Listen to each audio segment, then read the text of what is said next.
rare and balanced view on politics in today's world. Based on facts, born of rationality, common sense, and logic, providing context on today's events.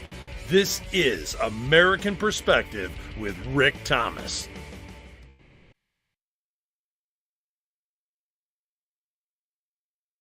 Hello, everyone. Ooh. Welcome to American Perspective. I think that is probably the latest, the latest I think I've ever been. Oh, yeah, you got me right to the point where, well, let's just say that I am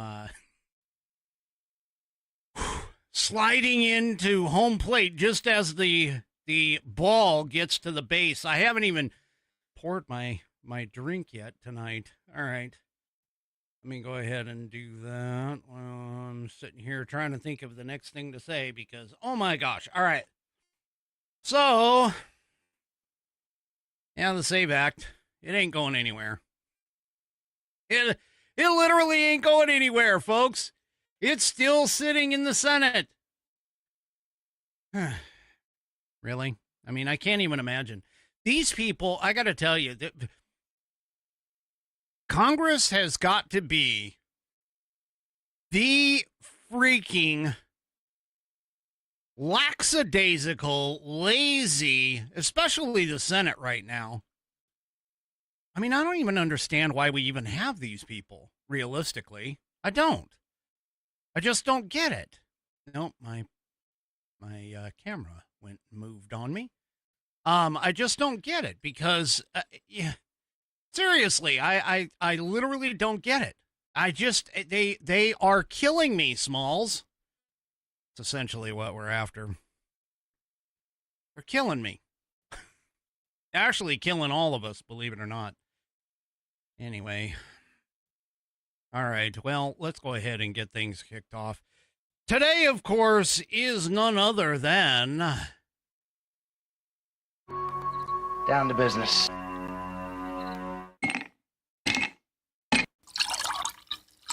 That's the nectar of the gods, baby. That's right. It's Whiskey Wednesday. It's like Taco Tuesday, but for badasses.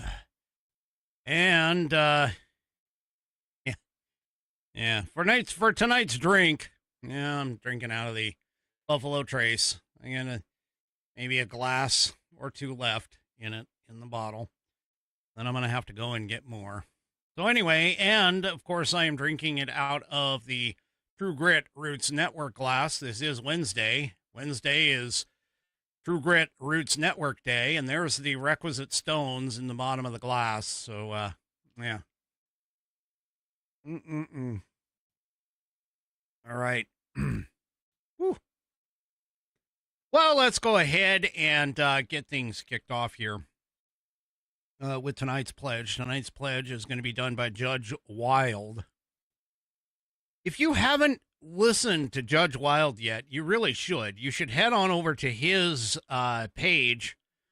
I think the main one that he does is Intelligent Talk with Judge Wild. He streams like 3 times a day for like 15 and I don't know, half an hour, whatever it is. I mean, he's variable when it comes to that, but he does like quick what do you call it? Quick hits on current events and X and some other stuff, but it's a pretty entertaining show. It's a short show, but a pretty entertaining show.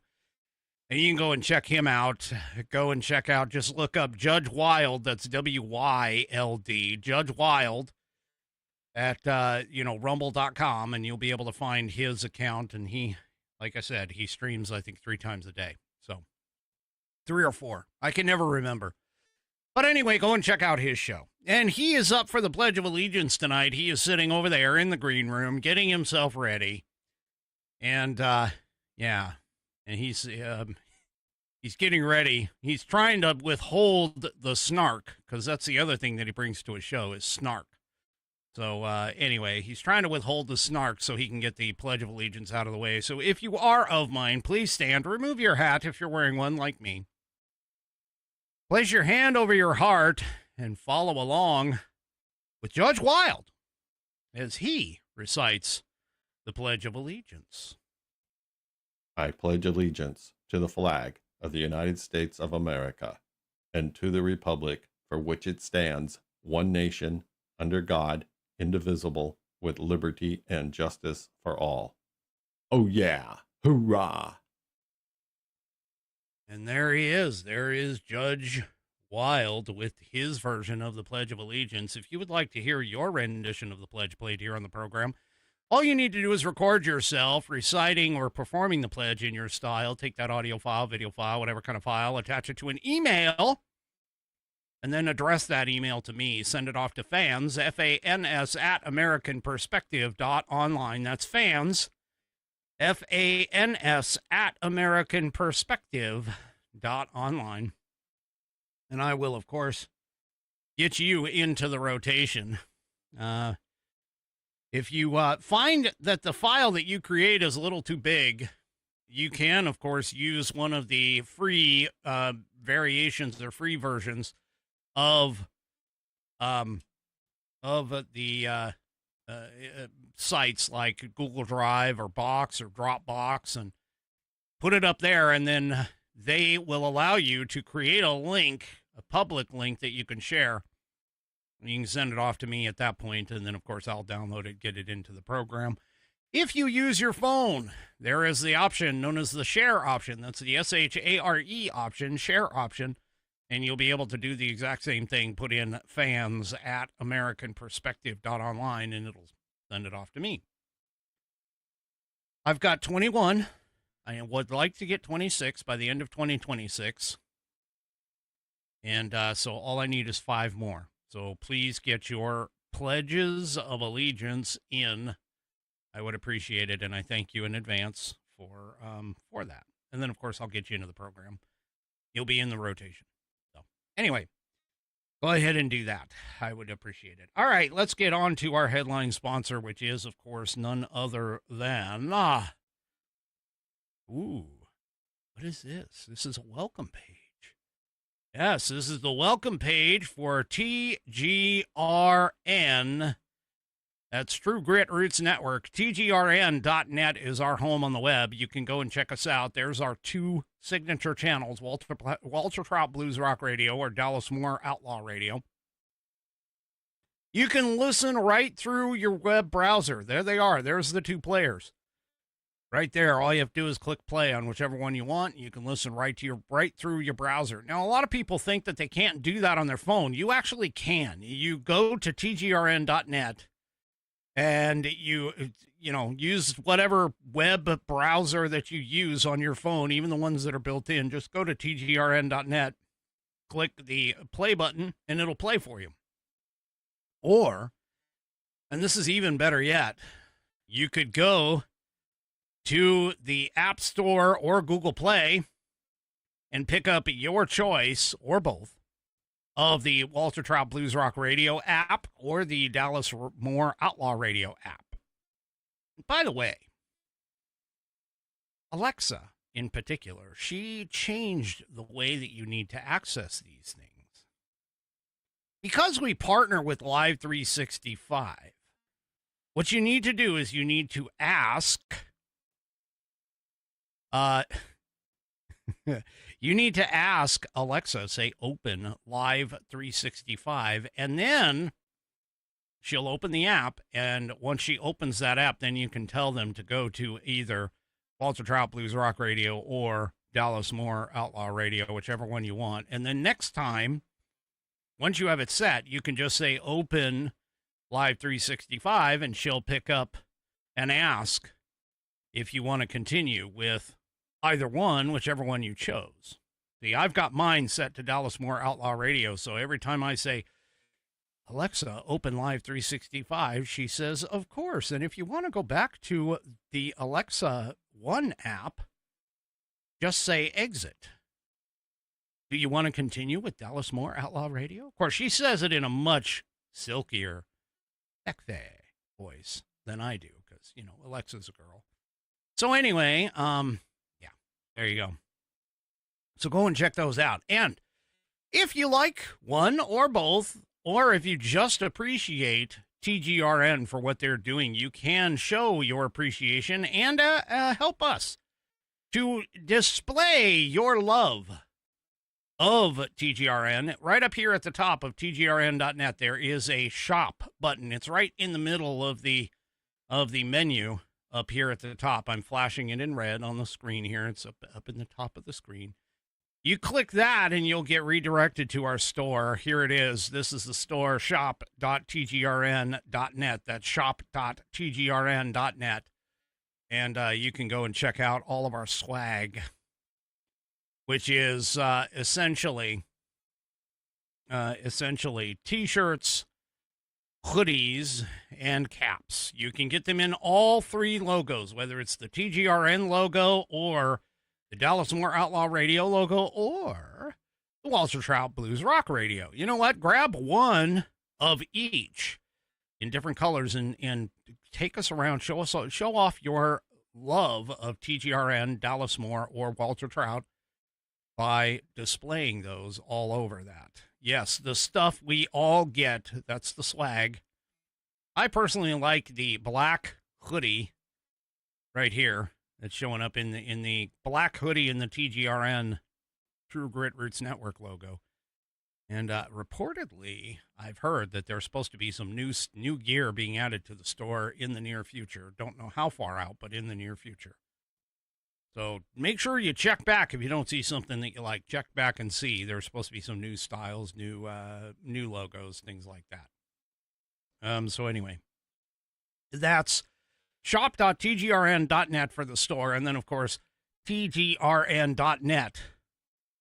That stands for True Grit Roots Network, which is where you need to go. They are based out of Austin, Texas, and we thank you for your support. All right. Oh, I guess I can go. I'm discombobulated. Anyway. All right, let's get things going. First things first. I'm just going to tell you, every once in a while, a squirrel can find a nut. Or even a nutty squirrel can find a nut. And by a nut, I mean they can actually hit like a clock that's broken is right twice a day. Every once in a while, somebody hits on a real positive, correct note. Well, let's just say, I grew up listening to Kiss. Kiss Dynasty, I think, was like my favorite album when I was growing up. Which is weird because, now I'm into country music. But anyway, Gene Simmons, of course, he's been known to be outspoken on a lot of stuff. And I don't agree with him very often, hardly ever. But in this particular case, yeah, I know we're talking about Thune later, Thune having no nuts. But anyway, in this particular case, Gene Simmons actually hits it right on the head. And I got to tell you, I kind of agree with him on this. Kind of. What am I saying? I absolutely agree with him on this. Holy crap. Yeah, if there's anything that Gene Simmons says, this definitely would be something that I would say that, you know what? You're right there, Gene. You're right. Take a listen. I know right now Ben Stiller is calling out the president saying he doesn't want him to use his movie clips for war propaganda. I mean, it sounds like a lot of people are kind of, criticizing Trump like Hollywood right now, over this war thing. Is that fair? Yeah, because everybody in the world should listen to what actors and comedians say because they're so qualified. Basically, shut the up. Do your art and shut up. Nobody's interested in your opinions. That includes me. Who I vote for, who I like. Who the do you think you are? People in America work hard for their living and they don't want to be lectured to by people who live in mansions and drive Rolls Royces. It's time for everybody in the entertainment industry to shut their pie hole and just do your art. Nobody cares what you think. I don't. Okay. What will Mark Ruffalo, however the he pronounces his Mark name. Ruffalo, yeah. Ruffalo, Buffalo. What does Mark think about politics? I don't care. So you think celebrities should stay out of the politic talk? Well, we both agree. Okay. Yeah. I know. Or go to Kylie Jenner and ask her what she thinks of the war so far.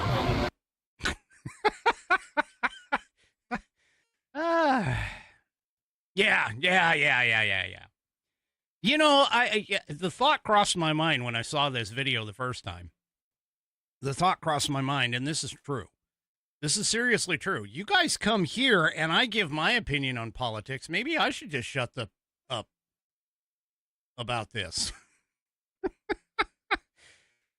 I mean, I don't know. Am I any more qualified necessarily? I mean, honestly, I'm just an average Joe who happens to have the technical knowledge and the desire to get in front of a camera and speak to all of you in a very frank and honest manner. So maybe I should just shut up.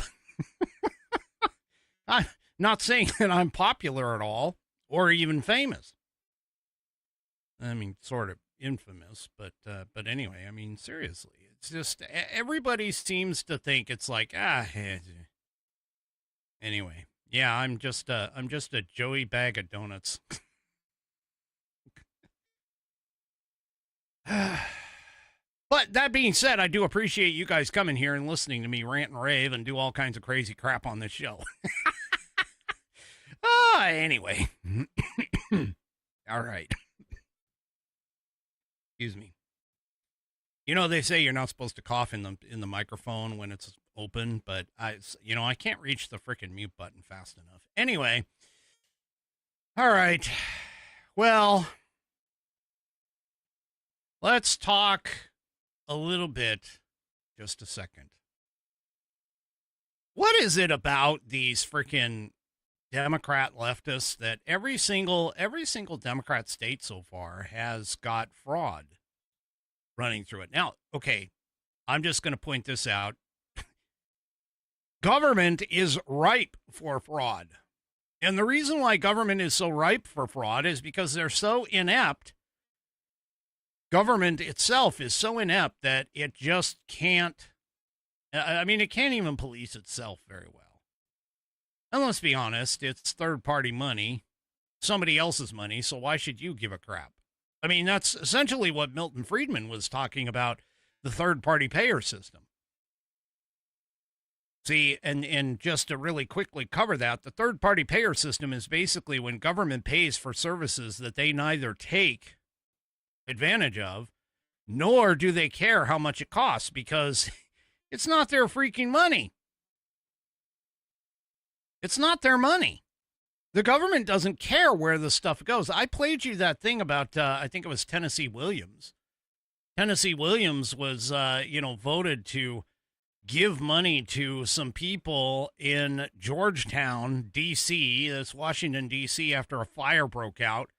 And one of his constituents back in Tennessee, I think he's from Tennessee, or maybe it was Kentucky, but anyway, one of the constituents from his congressional district asked him when he was coming back around to try and get reelected, and basically asked him flat out, he's like, that wasn't your money to give away. Why are you giving it to those people when I know people who are right down the road here who could just as easily take advantage and have a benefit from government money just handed out? But here you are, you went ahead and gave it to those people in Georgetown, D.C., which, no offense, that's a noble cause. Don't get me wrong. It's a noble cause, but at the same time, though, you're ignoring everybody else. It's like, so, why didn't you give your money? Because then you have control over that money. You have a desire to spend that money correctly. There's no reason for the government to be handing money out to anybody and everybody. It's not theirs. It's the taxpayers. And this is what happens when it comes to fraud. It's not the government's money, so they don't really care where it goes. They don't care about the quality of services, which again is a third-party payer system. They don't care about the quality of service. They don't care about how much it costs for whatever quality of service that you actually get, because none of it isn't. They are not personally invested in any of it. None. It doesn't matter. Oh, it's just a few $1,000,000. Who the hell cares? Really?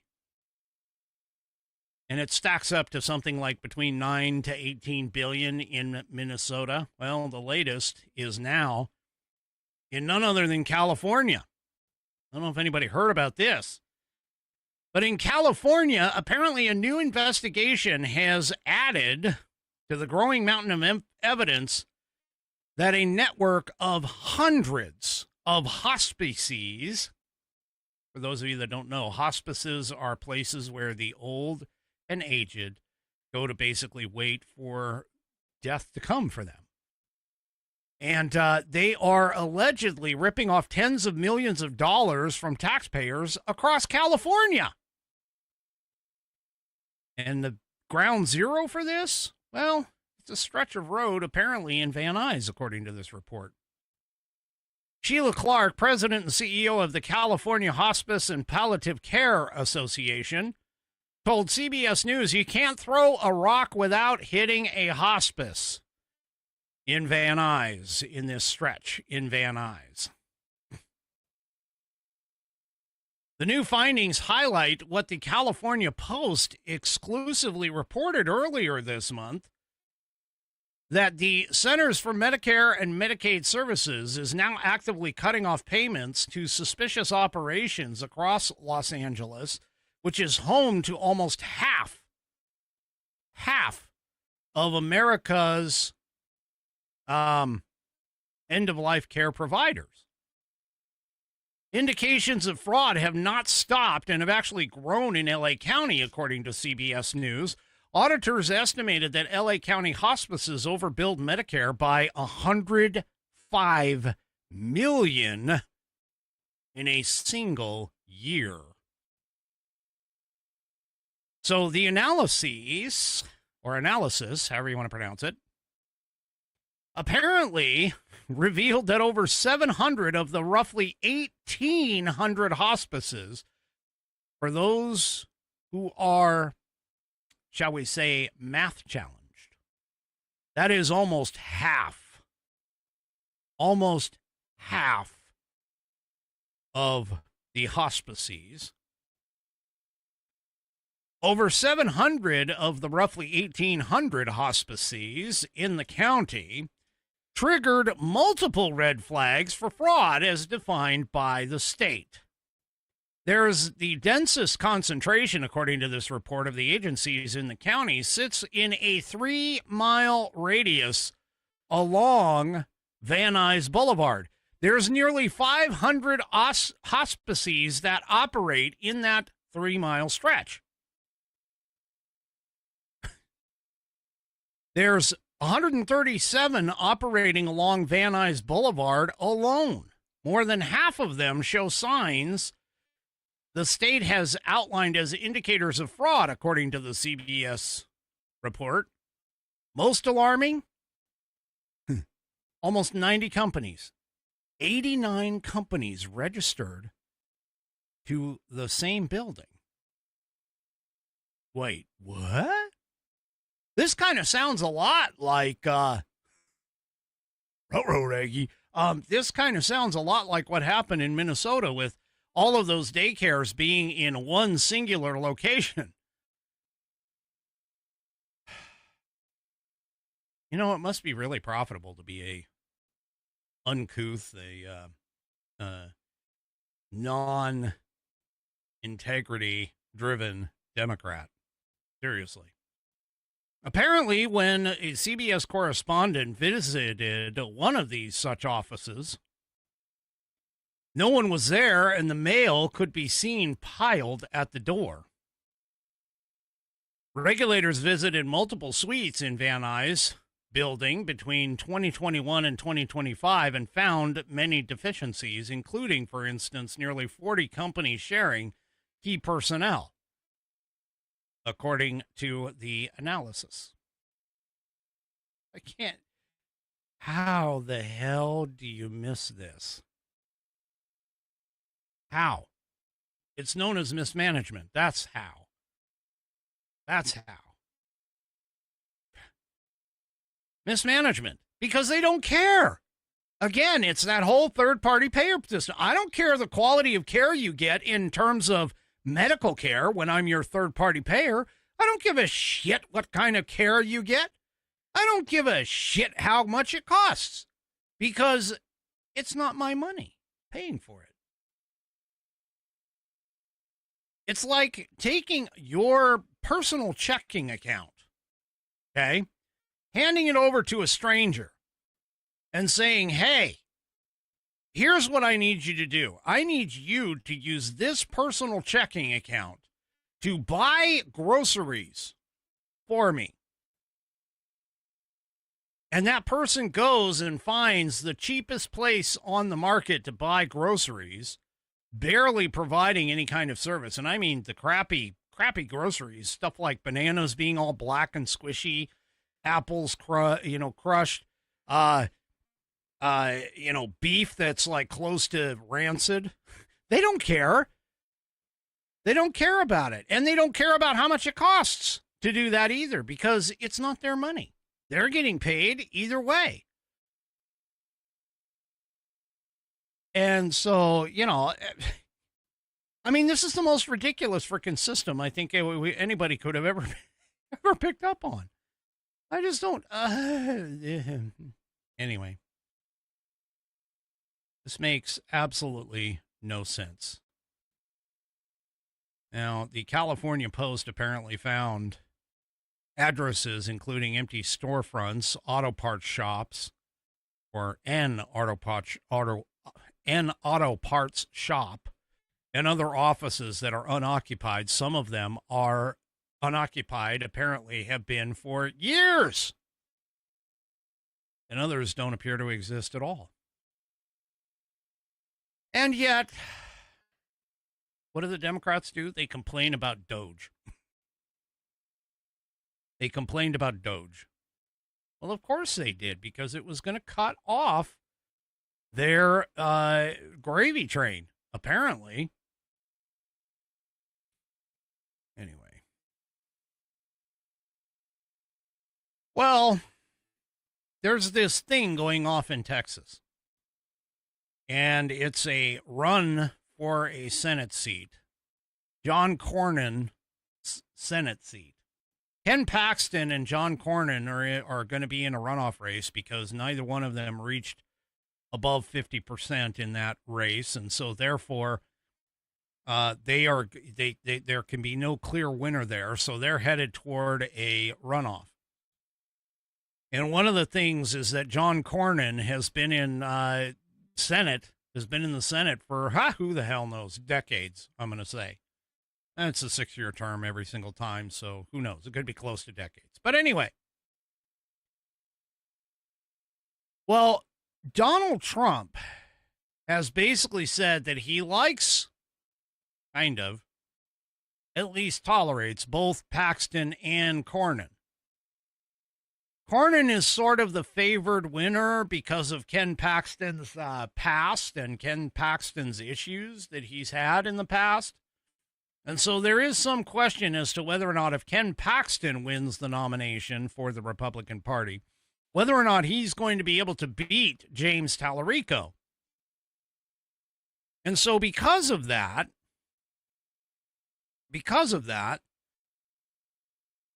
Donald Trump is basically saying, hey, I am going to tell you that I am going to endorse one of the two of you in this runoff. But there's some suggestion that he's holding back on doing that until the SAVE Act can be passed. Well, John Cornyn, who sort of kind of realizes that without Trump's endorsement, he may have a problem winning over Ken Paxton. John Cornyn is like, well, you know what? I want to make the Save America Act go. And so as far as it's concerned, he said this morning, whatever it takes to make it so that the SAVE Act can pass. That's what I'm looking for. That's what I'm pushing for. And he's, talking to John Thune or whatever. Whatever. He's claiming that he's pushing for it. Well, unfortunately, and by the way, he he was saying that, hey, I support eliminating the filibuster if necessary to pass the SAVE Act, whatever it takes. Well, now, a little bit later in the day, and now he's like, you know what? No, I'm backtracking. I'm not going to do it. So, yeah. Here he is, I believe, doing the backtrack. You previously said that nuking the filibuster would be taking a wrecking ball to Senate rules. Is that no longer true? I said I'd be open to reforms. What would you say to those who say you just changed your mind to win the president's endorsement? I'd say that's not true. You also said that it's leadership. I think we're through. Go ahead. Go away. Thank you. Yeah. Folks, these people are snakes. Every single one of them. I'm just saying, every single one of them. They're snakes. They're snakes. They don't, I mean, really? Come on.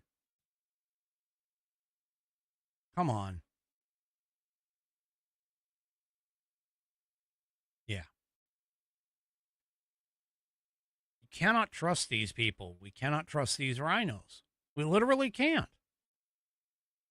Hell, we can barely trust some of the people in the part. This is part of the problem here.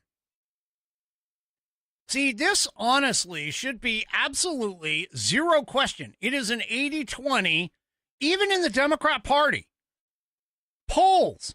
All these polls are saying the exact same thing. The Democrat Party, overwhelmingly, over 2/3 of the Democrat Party even supports voter ID, which is what the SAVE Act is primarily about. But now even Thune is sitting here and saying, well, yeah, we're not gonna quash or change the filibuster. Yeah.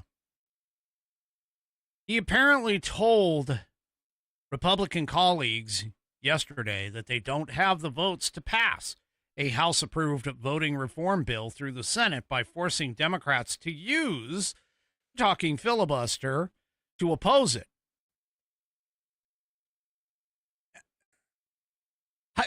What?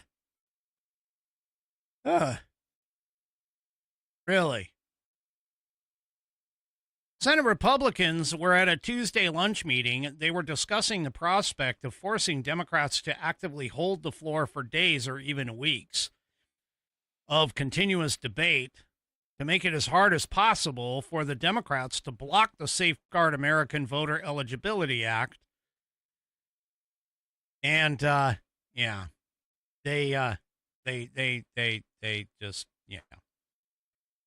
Thune and the other Republicans lobbied Trump intensely to endorse Cornyn, who you just heard, because they think he has a better chance of winning the general election, but Trump isn't going to do it. Yeah.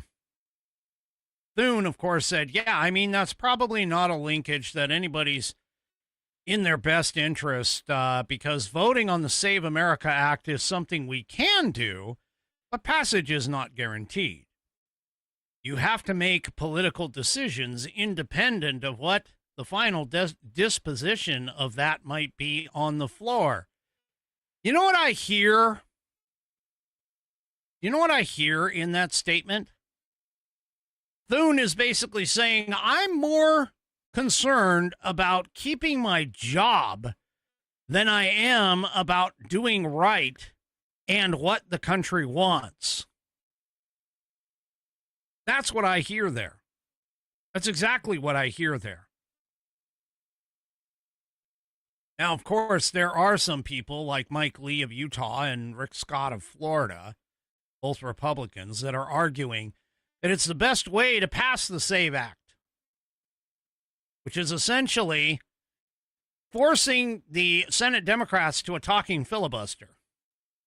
Now, there are some people who actually believe that the Democrats in the talking filibuster may have the oh, I don't know, cojones, I guess, balls, ability, strength, resolve, whatever kind of adjective you want to use there, to essentially state that, yeah, they're going to stand up and they're going to filibuster for longer than 60 days. See, I seem to recall Republicans. Yes, I'm calling them out. I seem to recall Republicans at a point in history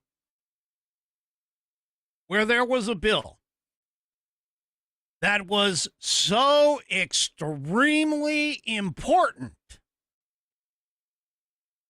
that they forced the Senate Democrats to do a filibuster, the longest in history, a talking filibuster. And what was that thing that was so extremely important? Oh, it was the 1965 Civil Rights Act.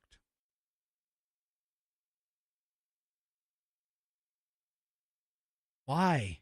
Why and where are the Republicans of old who literally fought the Democrats tooth and nail to provide not only citizenship for black people, the elimination of slavery?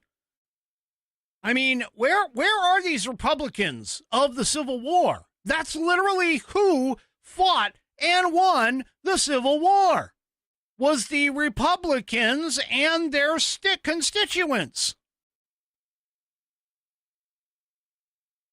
What the hell is this? Where are you, Republicans?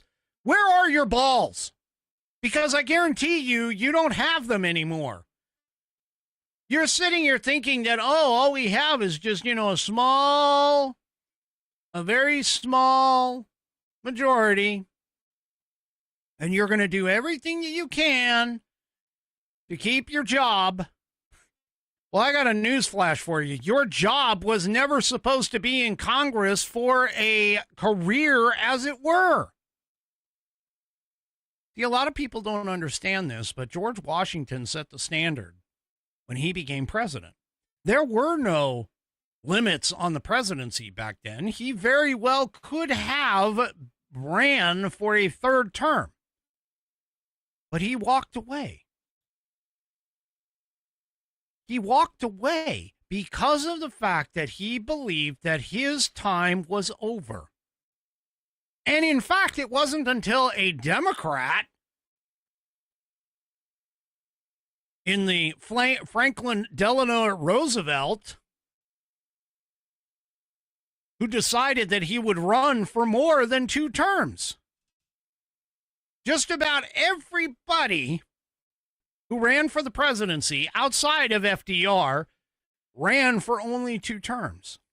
And it wasn't until FDR decided to stay in as the president for 4 consecutive terms that people started going, hey, wait a minute. Whoa, what the hell happened?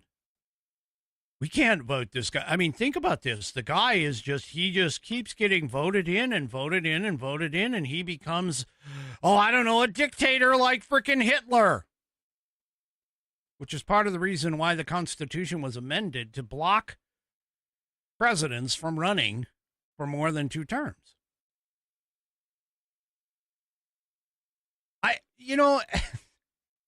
They are these idiots, these rhino Republican idiots are almost as bad as the Democrats. And no, I'm not saying that when you go to the polls, believe me, when in doubt, always vote Republican.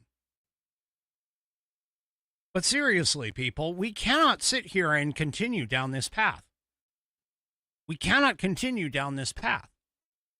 These people are sitting here, they're blocking what realistically is considered to be one of the greatest pieces of legislation that would protect the integrity of our elections moving forward. And the Democrats are so against it that they're even making crap up. Like, seriously, making complete, pardon my French, but complete shit up about it. Here, Schumer. Chucky Boy Schumer. Chuckles the Clown. He apparently was talking about the SAVE Act. Now, don't get me wrong. He's talking about, he previously talks about the bill. He talks about the bill all the time, how it would disenfranchise over 21 million Americans. I'd like to know how they know that. I really would like to know where they come up with this number. Oh, yeah, you're going to disenfranchise 20 million Americans. Well, I hate to tell you this. There's only about 155 million that are eligible to vote.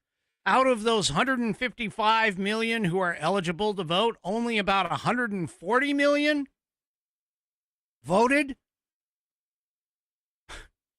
in the last election. And that was one of the highest turnouts that has ever been seen in our history, at about 145 million. That's a rough number, by the way, not an accurate number, but just a rough number from what I can recall. Well, Schumer apparently opened up his pie hole. Gene Simmons should probably tell him that he needs to just shut up. Anyway, he opened up his pie hole. And the thing about it is that he opened up his pie hole and dropped a bomb of a lie. A bombshell of a lie. He apparently claims that now that the SAVE Act allows ICE to kick off tens of billions of people off the voter rolls. What? What the F? What the F? This statement, of course, spread quickly online because, hey, those leftists, man, they glom onto everything that one of their exalted leaders says and sends it everywhere. And, of course, all of the other idiot morons that are out there on the leftist side, they just nod, smile and nod and like, uh-huh. Uh-huh. That's true. Because they don't bother to educate themselves on what's going on here. Chuck Schumer.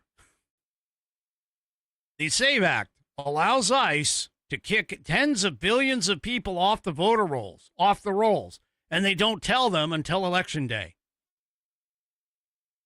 I read the SAVE Act. There's like nothing in it that says this.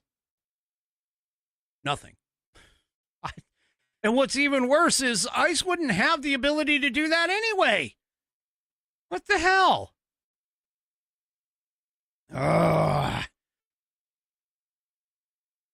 So frustrated with these idiots. Yeah. So frustrated with these idiots. Ugh.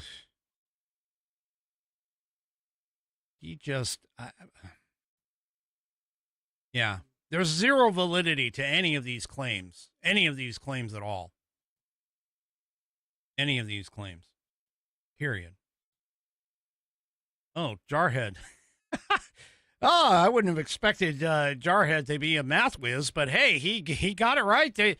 He says, tell Chuckles there's only about 7 billion people on the planet right now. Yeah, so how can tens of billions be kicked off of our voter rolls when we only have about 155 million voters, eligible voters? Yeah. Really? Anyway. Well, the case for the SAVE Act, of course, keeps getting worse and worse and worse. I told you about this illegal alien that was charged by the DOJ for voting in 5 presidential elections. For those that you don't do math, let me just tell you, voting in 5 presidential elections means that you've been on the voter rolls for 20 years. Because you go, 5 times 4 is 20. Anyway. All right. Apparently, Harmeet Dillon, she has found some information with regards to this. She's been culling through the voter rolls of the states that have allowed her to cull through the voter rolls. And, yeah, I don't understand this at all.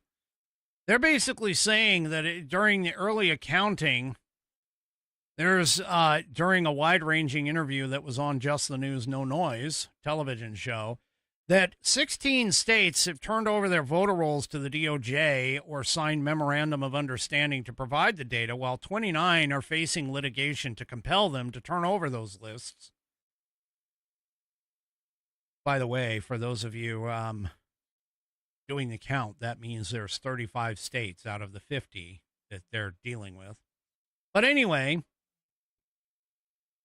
she continued and said that she's already found deeply disturbing statistics that are only bound to get worse as things move on and more states are forced to comply. We're finding tens of thousands of non-citizens on the voter rolls, hundreds of thousands of dead people who are on the voter rolls, as well as duplicate registrations between states.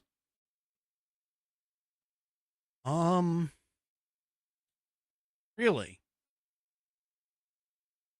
Really? Oh, but apparently, yeah, illegals aren't voting. They're not voting. They're just on our voter rolls, but they're not voting. Oh, and dead people. Yeah, they're not voting either. But they're on our voter rolls. Oh, yeah, but dead people aren't voting either. Mm-hmm. Now, keep in mind, the 29 that are doing litigation, most of those are, of course, Democrat-run states. In fact, the state of Washington just announced that they have passed in the legislature a law that basically says that the Secretary of State is the only person who can comply with anything that comes over, from a request from the federal government. And by the way, it's apparently they're voting to block the federal government from getting voter roll data. But I don't understand it at all. It really doesn't make any sense to me. Well, it does if you want to cheat. It does if you know you want to cheat. If you have cheated and you know you're cheating, then it totally makes sense that all of this stuff is happening. Totally makes sense. Anyway,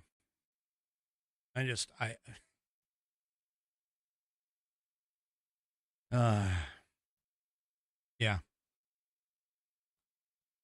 I was telling you about that guy.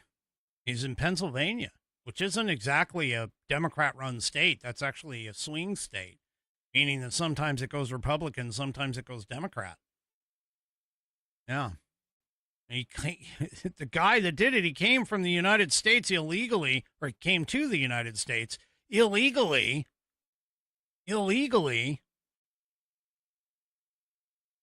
and he was charged with voter fraud. He committed a felony by voting in federal elections dating back to 2008. Yeah. So, oh, they're not voting. No, of course. Of course. Well, if you had any thought at all, well, actually, wait a minute. Let me, I see my timing. Let me go ahead and get you let's take a quick break before I move on to the next thing. Every morning I drink this wonderful elixir. The elixir is known as coffee, which, by the way, a study has shown that coffee can help stave off dementia. Long-term study. I'm talking about the kind of study that actually should be taken with science. A huge group of people, we're talking a couple 100,000 people over the course of like 45 years, were a part of this study. So, I'm fairly certain its results are probably pretty accurate. It's not like the quick thing that they did with COVID. No, 6 months and then you're rubber stamped approved for shipping out a COVID vaccine, which isn't even a vaccine. But anyway, I digress. Coffee. If you still haven't tried 1775 coffee, now is your shot. The 1775 starter kit just dropped. There's a small number of units available, and in each unit, you will be receiving the bold dark roast that hits hard, the smooth medium roast, as well as the Vitality Mushroom Coffee for clean energy and laser focus with no crash. All of these coffees are single origin, small batch, toxin-free, and mold-free. Plus, you'll also be receiving the Gold Spoon Clip, because freedom isn't scooped with plastic. You'll be receiving a frother that is strong enough to stir up not only your coffee, but also your mother-in-law's opinions. That's not hard. You'll also be receiving a black 1775 tumbler. It's $170 worth of coffee and gear, yours for just the low, low price of $99. This is for the ones who have been watching 1775 coffee blow up on Rumble and wondering if it's actually worth it. Spoiler alert, it is. Go to 1775coffee.com. That's 1775coffee.com/studio and grab your starter kit before they are gone. Bold beans, clean fuel, and a morning routine that stands for something, just like Rumble does. Go to 1775coffee.com/ that's your question mark key, /studio. Grab your starter kit today. All right. Well, if you ever have any inkling, and honestly, all I got to say, to be honest with you, is if you seriously think that the Democrats are for America, after everything that's happened, both at the State of the Union, the fact that they are dragging their feet on funding DHS, the fact that they are, backing illegal aliens. They want illegal aliens to vote. They want open borders for illegal aliens to come across the border. All of that stuff. Well, now, apparently, Los Angeles Democrats are now demanding that we give business loans to foreigners over Americans.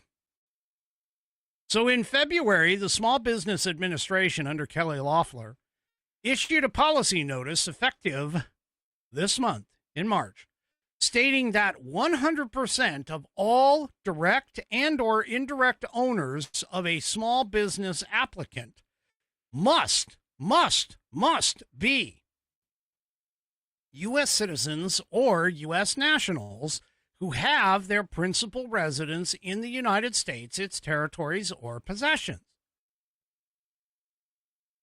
Pretty simple, right?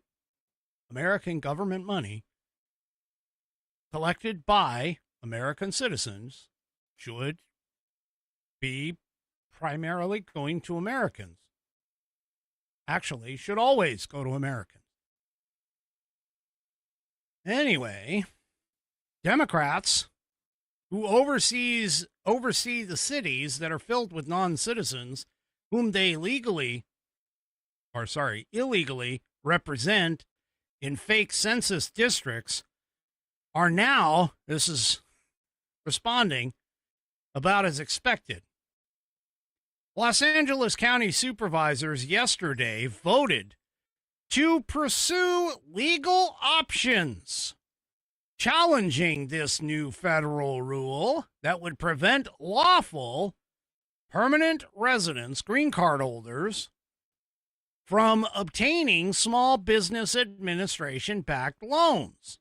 The Board of Supervisors approved a motion directing the county's legal staff to explore litigation after the Small Business Administration announced the policy change. The Hilda Solis wrote a statement. I'm guessing that's one of the Board of Supervisors. Says the SBA's new rule limiting small business loans to only U.S. citizens, excluding permanent residents, threatens the survival of immigrant-owned small businesses that have long contributed to our local economies.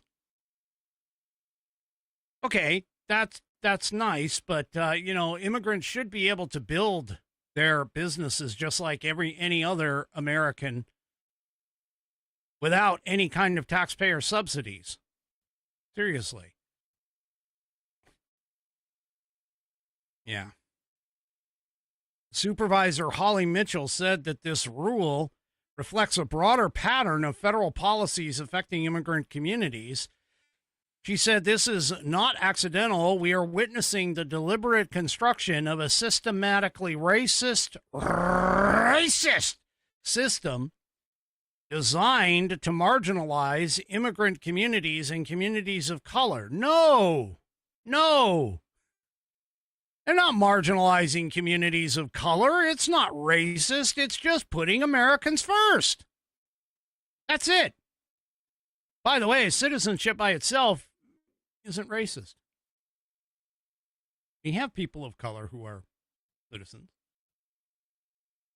I don't know where this goes through. And by the way, keep in mind that this actually advantages. Wait, what? This would actually benefit people of color?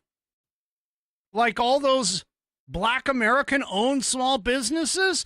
Oh my gosh, we can't have that happen. We got to take in all of the immigrants, the people who don't even really belong here, like green card holders who are on temporary visas here. Now this isn't like the naturalized citizens, the ones that have actually walked through the entire process and have gained their citizenship through the legal process. This doesn't take any of that. None of this. Seriously. I mean, this is just ridiculous.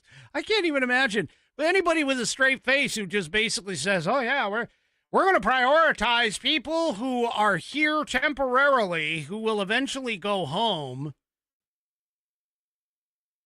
We're going to prioritize them over Americans. Yeah. This is just continuing.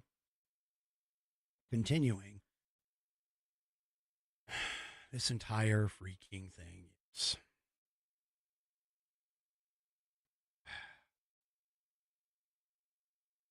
I guess I got to be careful with my language because I've got some little ears listening, because apparently, according to my Rumble Risky Warriors, there's a couple of sweet little youngsters, is the best way for me to say it without too much, that apparently my voice is good for bedtime stories. Well, thank you for that, I guess. Ladies, you too, young ladies. Yes, you too. Thank you for coming. And have a good night's sleep. Get to bed. Anyway. All right, moving on. Yeah, you may want to move you want to cover their eyes on this one, because I don't know if they necessarily need to see this. Anyway, there are there are a bunch of let's just say the Iranian Navy is no more very little anymore. And what was left, well, let's just say this is when you sit there and you go, America. Not America, but America. So take a look at this. For those of you that are on the audio portion of the program, I don't know what this audio is of, so it's going to be interesting to listen, because I didn't listen ahead of time, but I did see the video. So here we go. Yeah, there we go. That's a ship going bye-bye. Here's another ship going bye-bye. These are unclassified. I don't know if these are drone strikes or what, but yeah, these are ships, Iranian ships, mine layers, not mine sweepers, but mine layers. These are part of the quote-unquote Iranian Navy, and they're going bye-bye.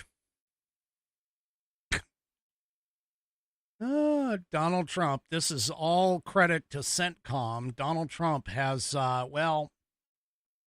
he has increased the attacks on all of this. They are all going bye-bye. So there's more, but apparently the video is like, I don't know, needs to be downloaded or something. But anyway, they are all going bye-bye. So the Pentagon has claimed that U.S.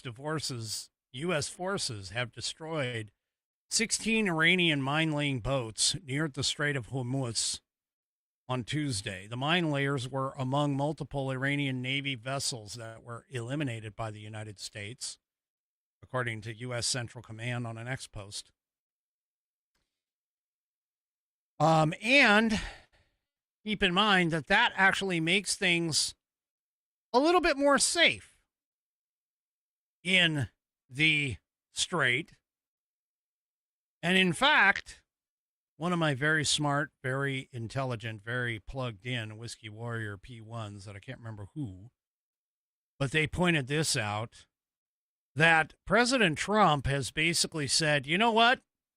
We're taking care of it. We've got it under control. You guys don't need to wait and worry about going through the Strait of Hormuz. You just need to go. And so what happened? Well, if you take a look at this graphic,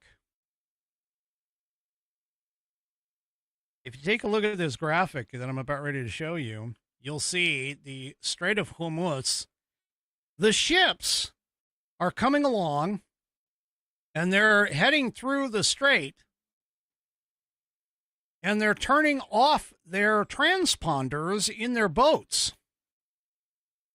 They get to a certain point and they're shutting off the transponder, and they're going through the strait anyway. So, yeah, they're going through the Strait of Hormuz. There you go. Strait of Hormuz. Hormones. Oh God, my closed captioning can't pick up my pronunciation. Anyway, that's funny. Yeah, so they're going through and they're going through this strait, and they're shutting off their transponders so they can't be found, and they're going ahead and going through the strait. Now, what has this done? What has this done for us?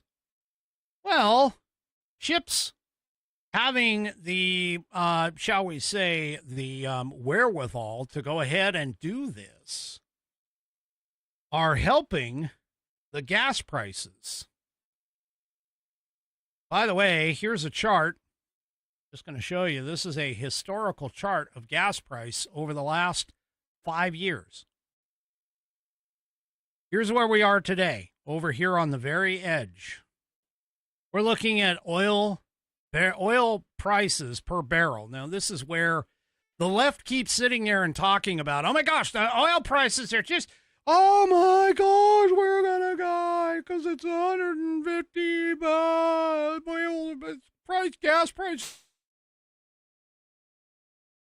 are just gonna go up. Yeah. Well, here's where the barrel of oil today was somewhere between $85 to $87 a barrel. That's for crude oil, which, of course, keep in mind, crude oil plus refining and everything else creates gasoline for our cars. But here you are, okay? Here's the barrel of oil. They're talking about how it's just, oh my gosh, it's so bad. It's so bad. It's under Trump. Trump is making things so bad. Yeah. $85 a barrel. Now, let me show you something. You see this tip, this peak way over here? Oh, what's that number? Well, it's $114.38. When did that happen? Oh my gosh, $114 plus a barrel of oil? Whose presidency was that under? May of 2022. Who was president in May of 2022? Well, none other than Joe Biden. We're sitting at $85 a barrel right now with essentially a conflict in the ground zero central of OPEC oil members. 20% of the world's oil goes through the Strait of Hormuz. And what do we have? 87, 85 bucks a barrel. And according to everybody on the left, the sky is falling. But of course, they didn't bother to even care realistically. In fact, the Democrats would say back in the day when Joe Biden was, how is Joe Biden responsible for this? How is Joe Biden responsible for almost $115 a barrel? Interesting. It's interesting the difference between the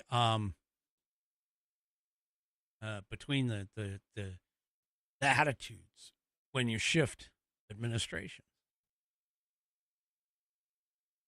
Anyway, this is reality, folks. The reality is that the Democrats have to keep farming fear. They have to keep farming your emotions. Because if you don't have your emotions, you're sitting here and seriously. I honestly have gotten it down to the point where I really and truly believe the vast majority of the people who are on this planet, especially here in the United States, are driven none other than by emotion. That's all that they have is emotion. They have no intelligence. They have no reason, logic. They have no ability to control their outbursts. I really can't understand where these people are coming from. They have to consistently farm fear. We're not even close to where we were right now with the barrel of oil. We're not even close to it. To what it was back in 2022 during the, 9% or whatever inflation. Actually, I think it was higher than that, but that was the 9% inflation rate. And, I can't understand it. Well, there might be some positive coming our way.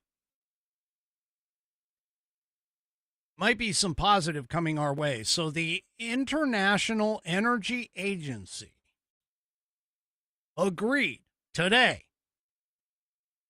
They agreed to release approximately 400 million barrels from the international oil reserves. The international oil reserves. And by the way, this is on record as the largest withdrawal as governments attempt to mitigate the spike in global energy prices. I just showed you global energy prices were higher in 2022 than what they are today. So why are they doing this? Why are they setting this up? I'm not quite sure I understand. And by the way, this is a breaking news. This is a developing story that they're doing this. But global demand, just so you're aware. See, this is part of the problem when you talk about like the strategic petroleum reserves, the SPR, which Biden reigned. Okay. the Strategic Petroleum Reserve, this is why you can't use it in essentially to fuel the country's oil. We here in America consume approximately 20 million gallons of oil a day. Globally, we're talking about 100 million barrels a day.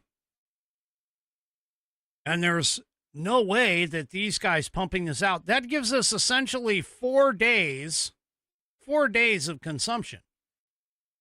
But here's the thing is that we're not consuming it all, obviously, because there are other, there are other sources that are coming out. It's just a matter of adding a few more barrels to try and get the gas or the oil prices a little bit lower. That's what they're looking for. So, yeah. We'll just have to kind of see how this goes. But honestly, I mean, as of right now, I wouldn't necessarily be completely concerned about gas prices. Keep in mind, too, this is about the time of year where things shift over anyway, because they go and shift over the formulation from winter to summer formulations at about this time of the year. And so gas prices typically will change this time of the year. So I'm not one to jump on the bandwagon just yet to be like all, Chicken Little, the sky is falling just because an acorn hit me in the head. Yeah. So, anyway. Well, speaking of prices, and honestly in Washington too, because this Costco is centered here in Washington. According to Newsmax Money, Washington's Costco is going to cut prices on eggs, coffee, and household staples. Apparently, Costco is going to lower prices on these everyday staples as the warehouse retailer tries to pass on savings to shoppers amid easing inflation. Wait, I thought prices were going up. They weren't coming down.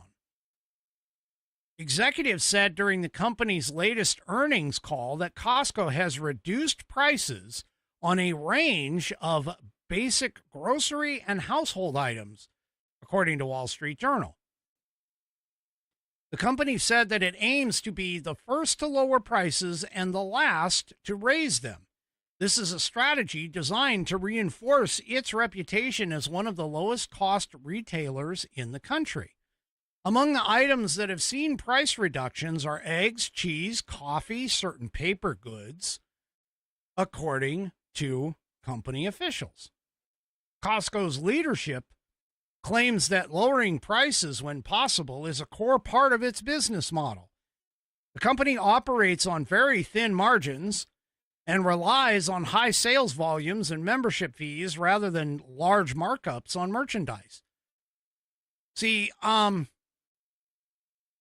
that's what I've been telling people whenever they talk about price gouging. These companies are operating on small margins anyway. I think an average of on groceries, if I recall correctly, is somewhere in the realm of 1.5% to 3% margin. I mean, we're talking like seriously small margins here. Okay. And yet these leftists are out there talking about all of these corporate earnings statements. Well, the margins are not what's causing the issue or the challenge here. Okay. It's not that. It's simply that these companies are reacting to market pressures, and they're doing the best that they can in places like Costco, the warehouse clubs. Many of them, they all operate very similarly. So anyway, now inflation obviously has cooled compared with the peaks of 2022, but grocery costs are still elevated compared with pre-pandemic levels. Here's the problem that you cannot now compare pre-pandemic levels to after-pandemic levels, because the only way for us to get to pre-pandemic levels, honestly, is a deflationary cycle. We would have to be in the negative inflation levels in order for us to reverse completely the damage that the Biden administration did by flooding the economy with all of that money shortly after the pandemic. See, but this is where the left doesn't seem to understand this. The left has no grasp or concept of basic economics.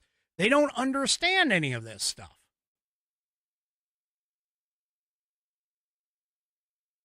They don't understand any of this stuff. Oh, I've been waiting. I really didn't want to use this, but yeah. My chat is going nuts right now over on Rumble. Anyway, so yeah, seriously, I mean, yeah. Now, retail analysts are saying that Costco's ability to cut prices comes partly from its scale. Oh, so being able to produce a massive amount of widgets, in this case, means that you can actually lower the price on any one individual widget because you gain what is known as economy of scale. What do you think that is, folks? Well, that's Economics 101. That's Economics 101.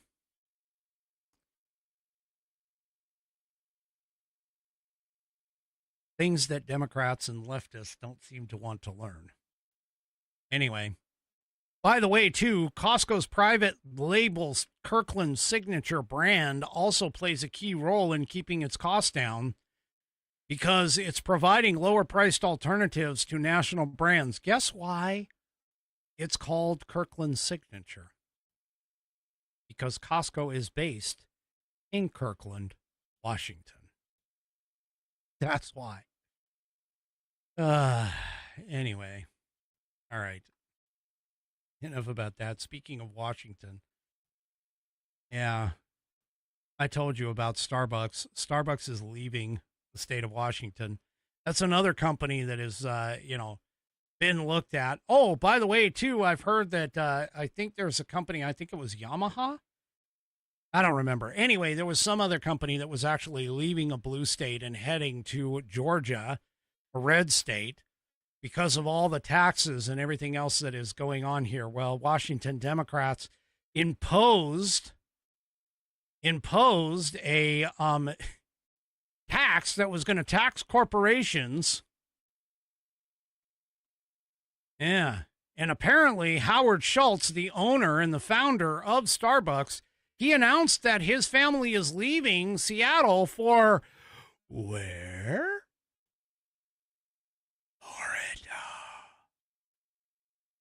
Oh my gosh. That's right, Florida. He's leaving to go to Florida.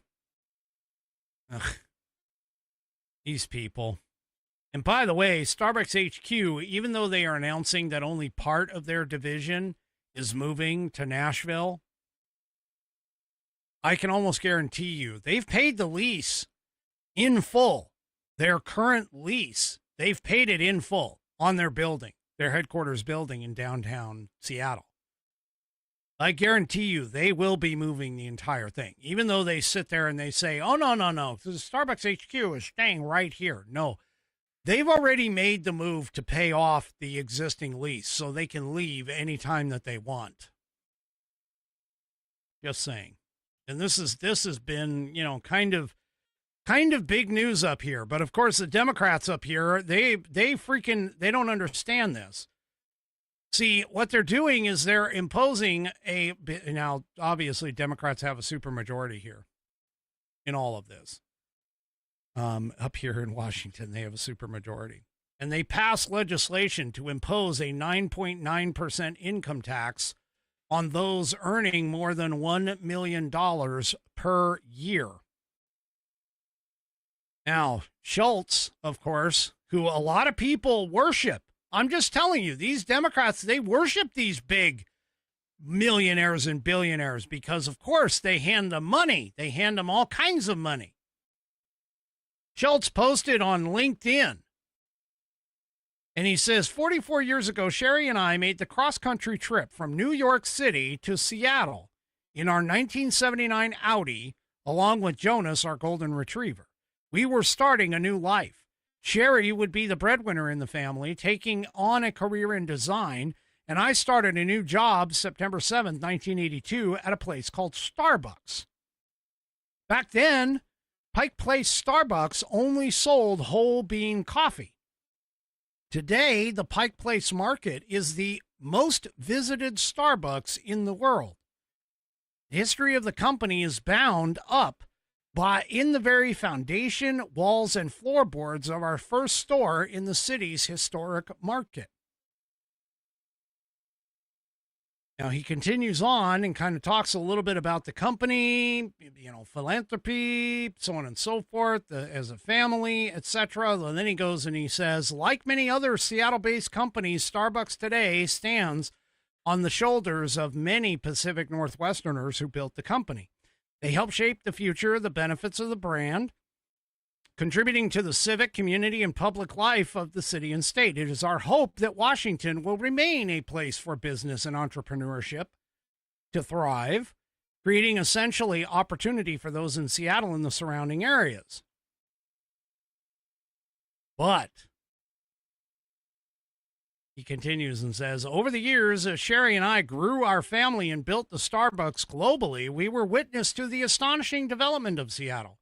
We focused on doing our part to help those at risk and facing hard times in our city. In 1990, Sherry started the Schultz Family Foundation, launching critical work to help others in our community and beyond, work that has grown in scale and impact with each passing year. We have entrusted the leadership of the foundation to their dear friend, blah, blah, blah, to mandate and to accelerate philanthropic investments to drive meaningful change. While our private family office will move to Miami, our foundation will continue operations in Seattle. So that's a 501c3 foundation. So, yeah. And he goes and he closes with this.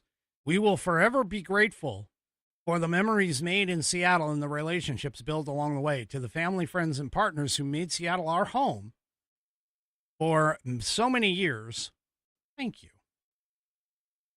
But he's leaving. Yeah. Yeah. According to Fox Business, the company plans to open a corporate office in Nashville and offer relocation services for some of its corporate employees. Starbucks says it's part of a vision to expand into the South and parts of the Northeast. But, yeah, Yeah.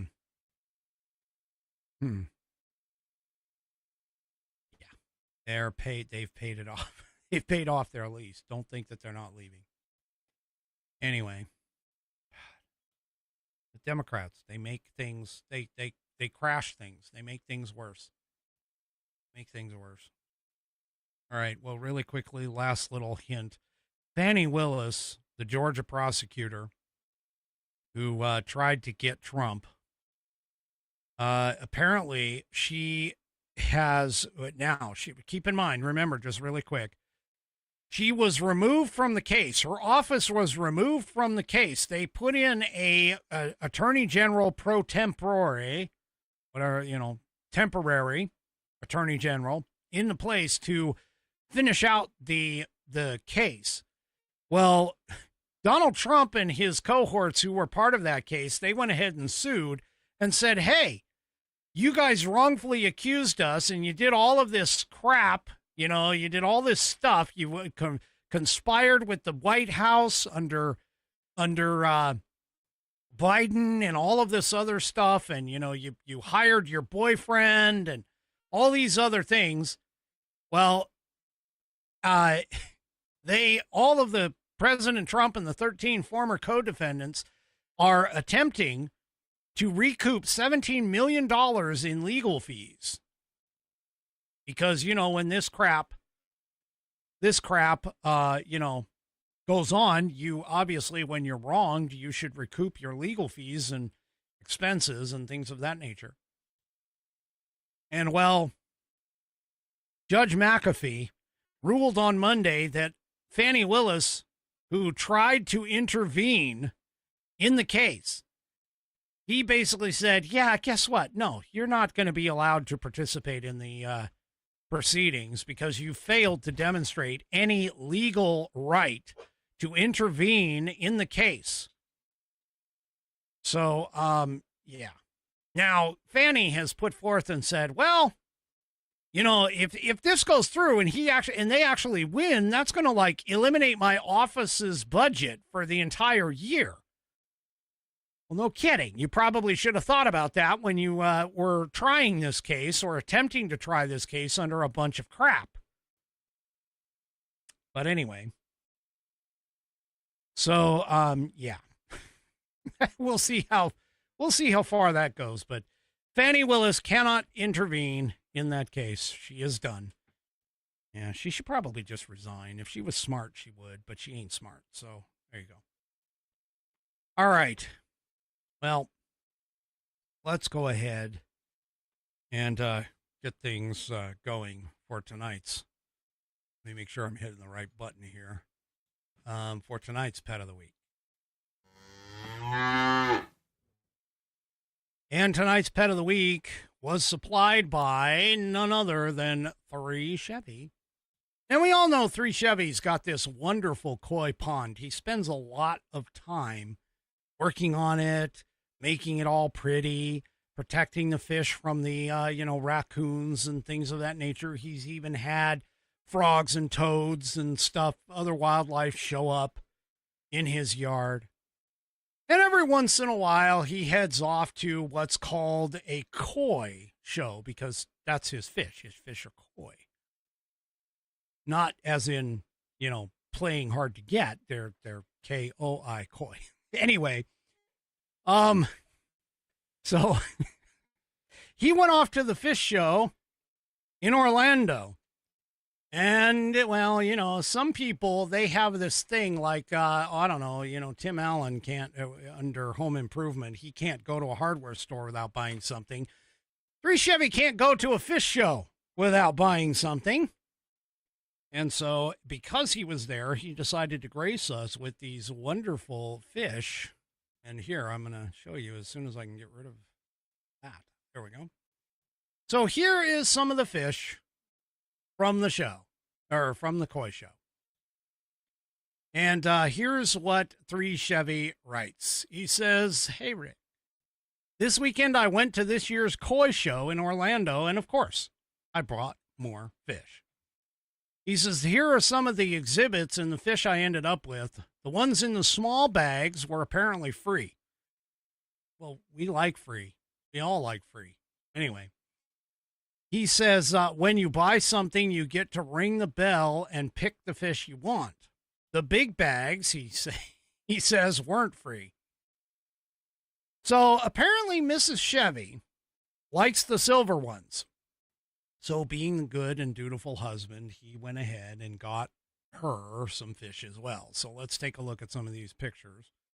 And of course, he's hoping that all of the fish that he purchased grow up and get big like the rest in the pond and not become someone's lunch. So here's some of the fish. Look at these golden fish, the orange and black and orange and white and black and white, and just, they're all over the place. Here's some of the others. These are some of the exhibits exhibiting the fish. They look like they're in blue buckets here. Oh, take a look at those aquariums above the koi ponds. Yeah.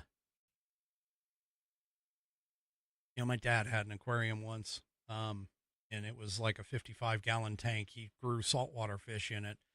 And, well, let's just say that it wasn't sealed very well, and so we continued to have water problems with the thing to the point where he had to give it up. Anyway, so let's continue. Whoa, there's a big one. Whew, big yellow one. Take a look at that. There's some more of the other ones. little black ones and so on and so forth. Hopefully they grow. And there's some of the silver ones. And here's the bags. So he's hoping that these little fish are going to grow up into some big fish in his pond. And there they are. Some more of them. All the silver ones for Mrs. Chevy. And there we go. We're back to the beginning. All right. Now, I may have an update actually next week because apparently 3 Chevy did some work on his pond. He sent it to me late today. I didn't have an opportunity to download it. But I may be showing you guys some of the work that that he's been doing on the pond. I got to tell you, if you're going to have a hobby, that's a hobby. Oh, wait, I forgot. I almost forgot. Ooh, goodness gracious. Let me get over there. There's a couple of videos that he sent too. I didn't grab those. Hold on. Let me show those. Let's see. Not that. Hold on. There it is. Yeah, okay. Let's see if this will show up. Let's go ahead and watch the videos. Here's one of them of his pond. There he is putting the fish in the pond.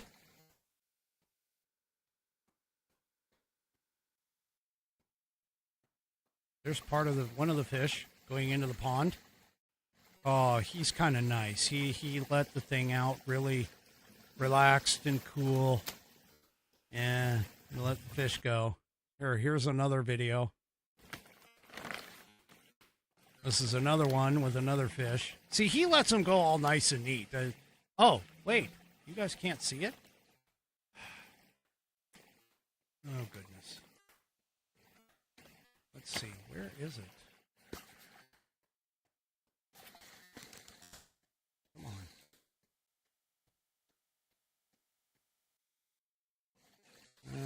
Hold on here. Hold on. I'm sorry. You guys got to it. You can't see it. Hold on. Let me just see. There we go. All right.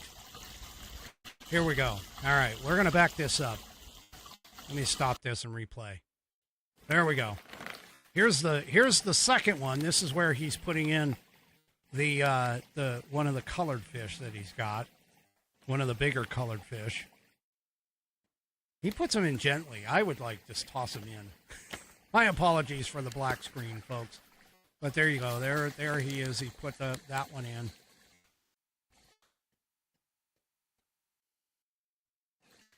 And of course he's going to show. I'll play the other video here in just a second. But there he shows his pond. This is his pond. There's some of the bigger fish that have been running around. So there you go. Yeah. There's some more of the fish. I got to tell you, he puts a lot of money and effort into this thing. I'm just saying. Someday I hope to go down there and at least see it live. But anyway, here's the other one where he was releasing the silverfish that you guys couldn't see before. Like I said, he lets these guys go easy, man. Why don't you just toss them in there? I don't know. Maybe there's some kind of shock value to that. But there he is releasing the silverfish into the pond, one of the silvers. So there you go.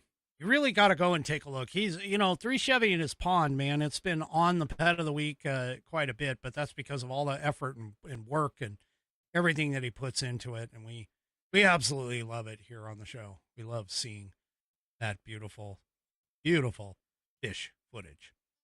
All right, folks, that is it for me for this evening. Do me a favor. If you haven't already, head on over to rumble.com, get yourself an account. It is free. And once you are signed up and signed in, make sure that you search up the American Perspective channel and hit that green follow button to get notified every time that I go live. Also, too, don't forget, before you take off, to give me a thumbs up, thumbs down, or in the case of 3 Chevy, the thumb sideways, across all of my platforms, whether it's X, YouTube, Facebook, or, of course, the aforementioned Rumble. We will see you tomorrow night, 5 p.m. Pacific, 8 p.m. Eastern Time, right here on American Perspective. Have a great rest of your evening. And good night, everybody.